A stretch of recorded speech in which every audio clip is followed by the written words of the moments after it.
Captain Lee Minho sat quietly in his chair on the bridge of the human ship called the Eternal Dawn. The stars outside the window looked peaceful, but Minho felt worried. His hands moved across the control panel as he listened to a strange sound coming through their radio. The sound was weak and full of static noise. Most people would think it was just broken machine sounds from an old planet. But Minho heard something different.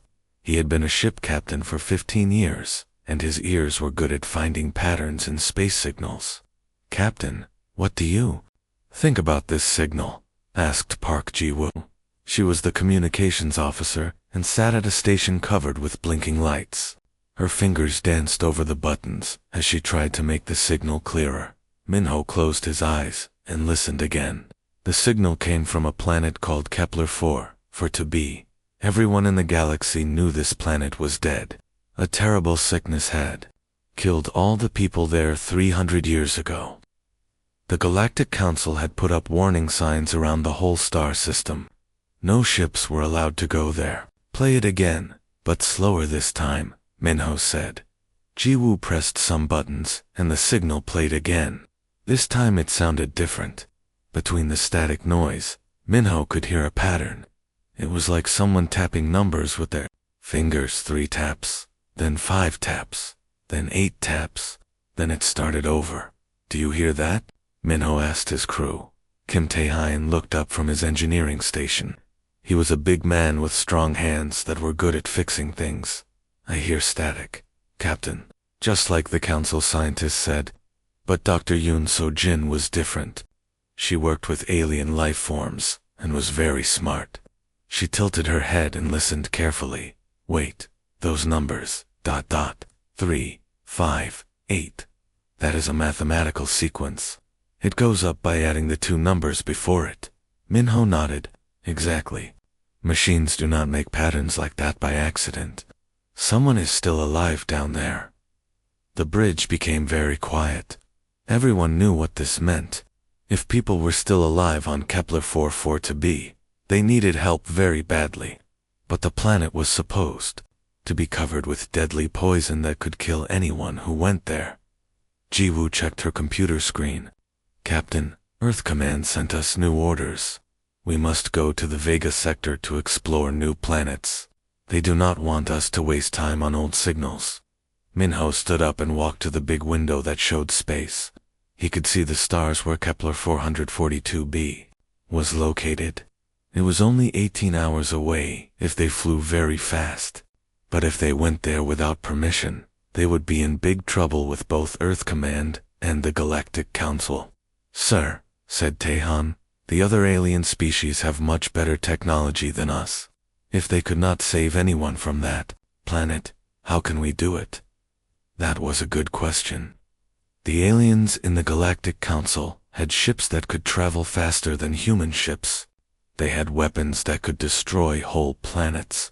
They had medicine that could cure sicknesses that would kill humans in minutes. But they had all given up on Kepler-4 for 2b. Minho thought about his own planet Earth. Humans were not the strongest or the smartest species in the galaxy.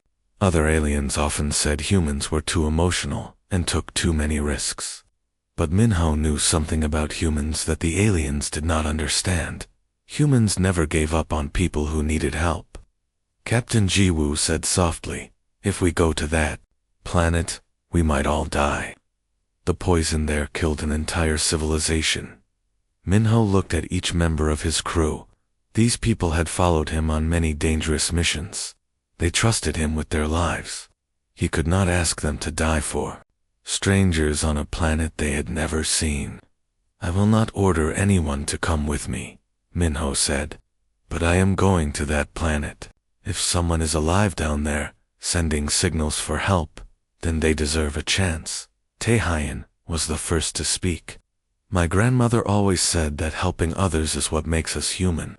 I will come with you, Captain." Dr. So-jin nodded. "Those mathematical patterns are too perfect to be accidental. Someone with intelligence made them. We have to try." One by one, each crew member agreed to go. Even though they were scared, they could not ignore people who might be dying.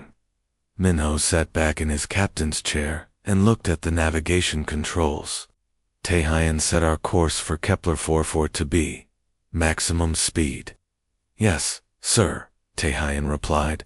His hands moved quickly over the controls, and the ship began to turn toward the Forbidden Star system. As the Eternal Dawn changed direction, Minho felt his heart beating fast. He knew they were about to break many rules. The Galactic Council would be very angry. Earth Command would probably take away his captain rank. But somewhere in that poisoned system, people were waiting for help that no one else was brave enough to give. The ship jumped into faster-than-light travel, and the stars became long white lines outside the windows. They were now flying toward a planet that every other species in the galaxy had written off as dead. But humans had never been very good at following other people's rules anyway. The Eternal Dawn dropped out of faster-than-light travel in Kepler 4 for to be appeared on their main screen. Captain Lee Minho had seen many planets in his 15 years of space travel, but none looked as terrible as this one. The planet was covered in dark clouds that moved in angry circles. Lightning flashed inside the clouds, but the lightning was green and purple instead of normal white. Where the clouds were thin, Minho could see the surface below. What used to be great cities were now just broken pieces of metal and stone. Captain, the air down there would kill us in minutes, said Dr. Yoon So-jin as she read the numbers on her computer. The poison levels are much higher than we expected. Park Ji-woo was trying to find the source of the signal they had heard. Her fingers moved quickly over her controls as she searched through all the radio noise. I am getting something, Captain. Very weak, but it is coming from underground. Kim Tae-hoon shook his head as he looked at his engineering readings. The whole planet is like a giant acid bath. The poison eats through metal and stone. No wonder. The other alien species gave up trying to help. Minho stared at the dying world below them. 300 years ago, this planet had been home to billions of people called Zephyrians. They had built beautiful cities and made amazing art. They had been peaceful people who never hurt anyone. But then the sickness came and destroyed everything. Captain, I think I have something, Ki-woo said excitedly. She pressed buttons and suddenly a voice came through the radio speakers. The voice was very weak and full of static, but they could understand it. Hello, ... Is someone there, please? We have been calling for so long. The bridge became very quiet. Everyone stared at the speakers, as if they could see the person talking. Minho picked up the communication device. This is Captain Lee Minho, of the human ship Eternal Dawn. We heard your signal. How many of you are there? There was a long pause. Then the voice came back, and Minho could hear that it was crying. My name is Elder Zintar. We ... We thought everyone had forgotten us. We have been alone for so long. How many survivors are with you? Minho asked again. We counted 200 people last week, but some have become sick since then. We have 12 underground shelters spread across the continent. Our machines are breaking down. The children are the weakest. Dr. So-jin checked her readings again. Captain, their shelters are very deep underground, maybe 2 kilometers down. That is probably the only reason they have survived this long. Taehyun was studying the planet's surface with his instruments. The poison storms happen every few hours. Between storms, there might be windows where we could land and try to reach them. What about our protection suits? Minho asked. Our normal spacesuits would not last 10 minutes down there, Taehyun replied. The acid would eat right through them. Ji-woo was still talking to elders. Through the static, they learned that the Zephyrians had been hiding underground since the great sickness came. They had been born in the shelters and had never seen the sky. They ate food made from machines and drank recycled water. Many had died over the years as their equipment slowly broke down. The Galactic Council sent ships here 50 years ago, Zintar explained. But they said we were already dead. They said the planet was too dangerous to land on. After that, no one came. Min felt angry when he heard this.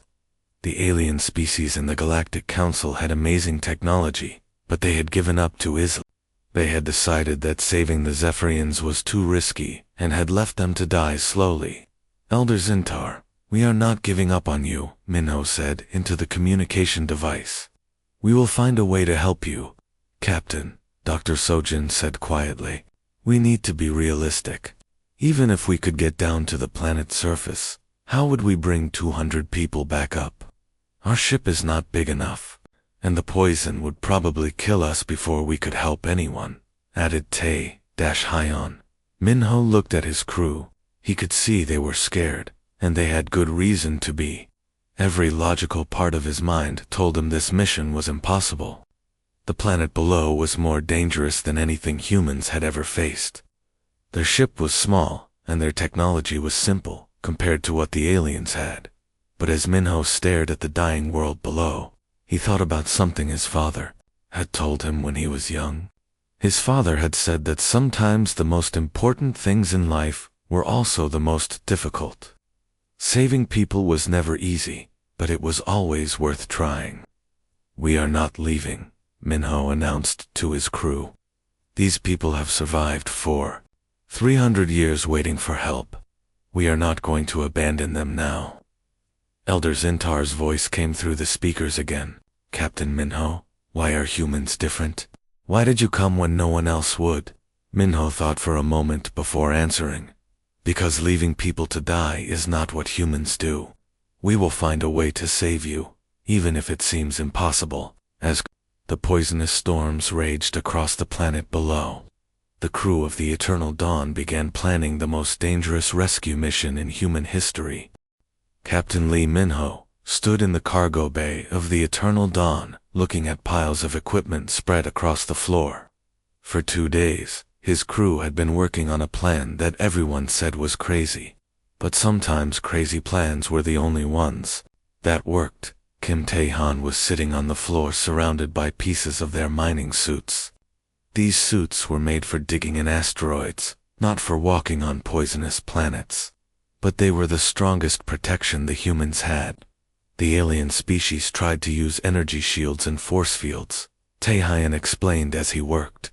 But energy does not stop poison gas very well. Sometimes old-fashioned protection works better than fancy technology. He had taken apart 3 mining suits and was putting them back together in a new way. Each suit now had 5 layers of different materials. The outer layer was made of thick metal that could resist acid. The middle layers had special filters that cleaned the air.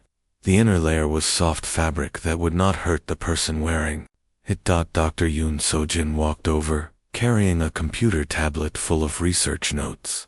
I have been studying the poison that killed the Zephyrians, she said. The sickness attacks their cells in a very specific way, but human cells are different. We might be able to survive short periods of exposure. This was the most important discovery. The aliens had assumed that anything deadly to Zephyrians would also kill other species. But Dr. Sojin had found that human bodies processed the poison differently. Humans could get sick from it, but they would not die as quickly. How long could we survive on the surface? Minho asked. Maybe 30 minutes with the modified suits, Dr. Sojin replied. But we would need to take medicine before and after to help our bodies fight the poison. Navigator Ndongwu was testing one of the new suits in the corner of the cargo bay. He was a thin man who had grown up in the radiation zones on Earth where the air was also dangerous to breathe. Captain, this feels like the protection gear we used back home. Heavy, but it works. Minho picked up one of the helmet pieces. It looked very different from the smooth, high-tech helmets that alien species used. The human helmet was thick and bulky, with tubes and filters sticking out in all directions. It was not pretty, but it was built to keep people alive in the worst conditions. The plan is simple, Minho explained to his crew. We land the shuttle between poison storms. 3 people go down to the first shelter, while 2 people stay with the shuttle to keep it safe. We bring up as many Zephyrians as we can carry, then come back for more. Park Ji-woo was monitoring the planet's weather patterns from her station. The storms happen every 4 hours. We get about 45 minutes of clear time between them. That is enough to reach the nearest shelter and get back. What about bringing the Zephyrians up to our ship? Asked Dr. Sujin. They have been underground for 300 years. Their bodies are not used to different air pressure. Taehyun had thought about this problem too. He had modified the shuttle's cargo area to become a temporary medical bay. We can adjust the air slowly as we fly back to the main ship. It will be uncomfortable for them, but not dangerous. The crew spent another day practicing with the new suits and equipment. Everything had to be perfect, because they would only get one chance to save each group of survivors. Min-Ho tried on one of the completed suits. It was much heavier than his normal spacesuit, and he could hear the air filters working constantly. Through the thick helmet glass, everything looked slightly green. But when Taehyun tested the suit with poison gas, the filters worked perfectly. Captain, Han Dong-woo said, "My family survived the radiation zones by being smart, not by being brave. We should start with the shelter that is easiest to reach. If our plan works there, we can try the harder ones." This was good thinking. Elder Zintar had told them that one shelter was only half a kilometer from a place where they could land the shuttle. The other shelters were much farther away and would be more dangerous to reach. Dr. Sojin prepared special medicines that would help their bodies fight the poison. The medicines were made from plants that grew in toxic waste areas on Earth. Humans had learned to use these plants because they had lived in polluted places for so long. The other alien species never had to deal with poisoned air and water like humans did. Dr. Sojin explained. They lived on clean planets, so they never learned how to survive in toxic environments. But humans have been cleaning up messes and surviving in bad conditions for thousands of years. As the crew made final preparations for the rescue mission, Minho felt proud of his people. The aliens had given up because the problem was too messy and dangerous for their clean, perfect technology, but humans had always been good at finding simple solutions to complicated problems. "Remember," Minho told his crew, "we are not trying to be heroes. We are just doing what needs to be done, one shelter at a time, one person at a time." The modified shuttle was loaded with supplies and the new protective suits. Outside the ship, the poisonous storms of Kepler-44 to be continued to rage, but for the first time in 300 years, the Zephyrians had real reason to hope. Captain Lee Minho was reviewing the rescue reports when the ship's alarms started screaming. Park Ji-woo looked up from her station with worry in her eyes. "Captain, 3 large ships just appeared on our sensors. They are hegemony fleet vessels, and they are moving toward us very fast." Minho felt his stomach drop. The hegemony fleet was the military arm of the Galactic Council. Their ships were 10 times bigger than the Eternal Dawn and had weapons that could destroy planets. He had known this moment would come, but he had hoped to save more Zephyrians before it happened. "How many survivors do we have on board, Minho?" asked Dr. Yoon Sojin, checked her medical reports. 47 Zephyrians are recovering in our medical bay. But Captain, we still have 150 people trapped in the underground shelters. If we leave now, they will all die." The largest of the 3 alien ships moved closer to the Eternal Dawn. It was shaped like a giant metal whale and had enough firepower to fight a small war. A deep, cold voice came through their communication system. "Captain Lee Minho, of the human vessel, Eternal Dawn. This is Admiral Vex Thora, of the Centauri Dominion. You are violating Galactic Quarantine Protocol 7. Stop all rescue operations immediately." Minho picked up the communication device. He could feel his crew watching him, waiting to see what he would do. "Admiral Vexara, there are still 150 living beings on this planet who need our help. Those beings have been declared dead by official council decision," the Admiral replied. "Your actions threaten the safety of the entire galaxy. The contamination from this planet could spread to other worlds." Kim Taehyun was monitoring the alien ships from his engineering station. "Captain, They are charging their plasma cannons. If they fire on us, our shields will not protect us for long. Minho looked around the bridge at his crew. These people had risked their lives to save strangers. 3 of his crew members had already been infected with mild forms of the Zephyrian plague, but Dr. Sojin was treating them successfully. Their plan was working, but now the most powerful military force in the galaxy was telling them to stop. Admiral Minho said into the communication device, "The Zephyrians we have rescued are getting better. The poison affects human bodies differently than alien bodies. We can save these people. The needs of many outweigh the needs of a few." Admiral Vextera responded, "Stand down your rescue operations, or we will disable your ship and take you into custody." Park Ji-woo was quietly working at her station while the Admiral spoke. Minho noticed that she was not just listening to the conversation, she was recording it and broadcasting it on emergency channels throughout the galaxy. Her message was simple but powerful.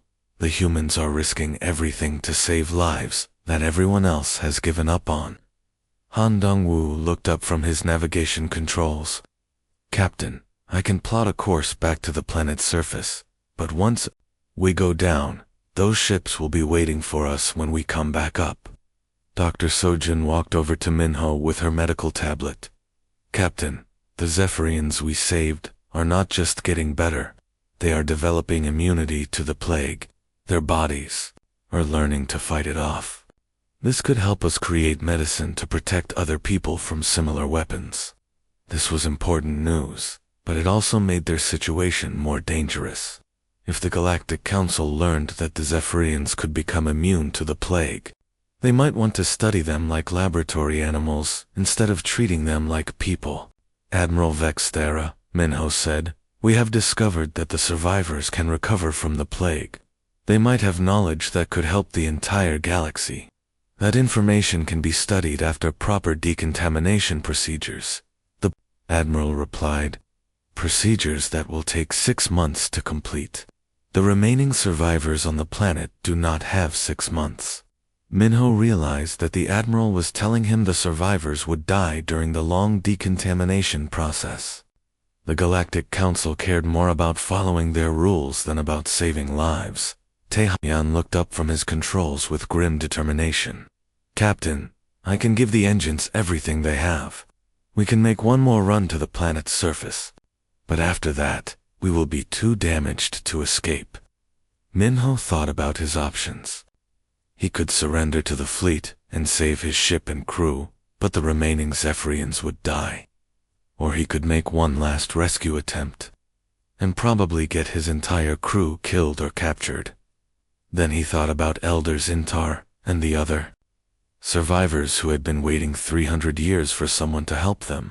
They had never given up hope, even when the entire galaxy had forgotten about them. "All power to the engines and shields," Minho ordered. "We are going back down to get the rest of them." The Admiral's voice came through the speakers one last time. "Captain Minho, you are making a mistake that will cost you everything." As plasma fire erupted around them, Minho gripped his captain's chair and replied, "Some things are worth losing everything for, Admiral." The Eternal Dawn dove toward the poisonous planet below, while 3 alien warships tried to stop them. The Eternal Dawn shook violently as plasma fire exploded around it. Captain Lee Minho held tight to his chair as his ship dove toward the poisonous planet below. Behind them, the 3 hegemony fleet ships were firing everything they had. Hull damage on decks 2 and 3. Kim Taehan shouted over the noise of alarms. "But we are still flying, Captain Park." Ji-woo was still broadcasting their rescue mission to the entire galaxy. Her fingers moved quickly over her controls as she sent out their message on every communication channel she could find. "This is the human ship, Eternal Dawn. We are trying to save the last survivors of Kepler 4 for to be. The Galactic Council wants us to leave them to die." The ship broke through the planet's atmosphere, and the plasma fire stopped. The alien ships could not follow them down because their energy shields were not designed for the poisonous air. Landing site ahead. Han Dongwu announced. The nearest shelter is right where Elder Zintar said it would be. Minho suited up in one of their modified protective suits, along with Taehyun and Dr. Sojin. They had done this rescue many times. Now, but this would be their last chance. The hegemony fleet was waiting above them, and Admiral Vextera had made it clear that she would destroy the planet, if necessary to stop the contamination from spreading. The three humans ran across the poisonous ground toward the entrance to the underground shelter. The acid storms were starting again, and green lightning flashed in the dark clouds above them. Their modified suits worked perfectly, keeping the deadly air away from their bodies. Elder Zintar was waiting for them at the shelter entrance. Even through the thick glass of Minho's helmet, he could see that the old Zephyrian was crying. Behind him, 150 survivors waited with small bags containing everything they owned. Captain Minho, Elder Zintar said through their communication system, "We heard the plasma fire. You came back for us, even though it meant fighting the fleet." "We told you we would not leave you," Minho replied. "Humans keep their promises." Loading all the survivors into their shuttle was difficult, but they managed it. The Zephyrians were weak from living underground for so long, but they were brave. They knew this was their only chance to see the sky again. As the shuttle flew back up to the eternal dawn, something unexpected appeared on their sensors. Ships were dropping out of hyperspace all around the planet, but these were not military vessels. They were civilian ships, medical transports, research vessels, cargo, freighters, and exploration ships from dozens of different species. Park Ji-woo's broadcast had reached across the galaxy. The message about humans risking everything to save abandoned people had touched something in other species that they had forgotten they had. "Captain Minho, this is Dr. Tavara, of the Villani Medical Corps," came a voice over the radio. "We received your transmission and came to help with medical treatment and evacuation." More voices joined in. "This is Captain Krieg of the Andorian Research Institute. We want to study how the survivors developed immunity to the plague. This is the merchant vessel Star Trader. We brought supplies and medicine." Within an hour, more than 30 ships had arrived in the system. The three hegemony fleet vessels looked small compared to this growing civilian fleet. Admiral Vexthera found herself outnumbered by people who cared more about saving lives than following rules. Dr. Sojin was working in the medical bay with the new Zephyrian survivors when she made an important discovery. "Captain, the immunity that the survivors developed is not just protecting them from this plague. It might work against other biological weapons too." This news spread quickly through the civilian fleet. Many species had lost people to similar weapons in ancient wars. The Zephyrian survivors were not just victims who needed help. They were the key to protecting the galaxy from future biological attacks. Admiral Vexthera's voice came over the communication system one more time. "Captain Minho, the Galactic Council will want to speak with you about your actions here." "I understand," Admiral Minho replied. "But first, we need to make sure all the survivors receive proper medical care." 6 months later, Captain Lee Minho stood on the bridge of the Eternal Dawn as they approached Earth. The rescued Zephyrians had not only survived, they had thrived. Working with doctors from many species, they had helped create new medicines that could protect people from biological weapons. The Galactic Council had quietly changed their quarantine rules. Several alien governments had started their own rescue programs looking for survivors on other planets that had been written off as dead. The idea that some lives were too difficult to save had been replaced by the human idea that every life was worth the effort. Elder Zintar walked onto the bridge and stood beside Minho. The old Zephyrian was much healthier now, and his people had learned to live in the galaxy again. Captain Zintar said, "Why did humans come for us when no one else would?" Minho looked out at the stars and thought about his answer. "Because leaving people behind is not who we are. Sometimes the galaxy needs someone stubborn enough to do what seems impossible." As Earth appeared on their view screen, Minho knew that the rescue of Kepler 442 be had changed more than just the lives of the survivors. It had reminded the entire galaxy what it meant to never give up on people who needed help. Asterisk,